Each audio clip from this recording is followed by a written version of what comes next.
Y este martes, Alfonso Navarrete Prida, actual encargado de la política interna y del país, y la próxima secretaria de Gobernación, Olga Sánchez Cordero, se reunieron para iniciar el proceso de transición.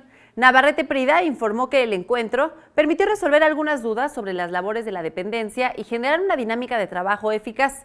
Por su parte, Olga Sánchez Cordero destacó el trabajo de la Segov en la atención a migrantes. Escuche. Pudimos platicar ampliamente de los temas que tienen que ver con esta parte de la Secretaría, resolver algunas dudas, generar una mecánica de trabajo ágil, rápida y eficaz, y desde luego hacer expreso y patente el compromiso del presidente Enrique Peña para que de manera rápida, de manera total y abierta, tengan toda la información que les permita cumplir con sus funciones al servicio de México. Sí, fue agradable saber que ya tienen una cédula de identidad los migrantes. Fue impresionante porque apenas se inauguró esta cédula desde junio de este año. Entonces fue muy bueno porque ya están empoderados.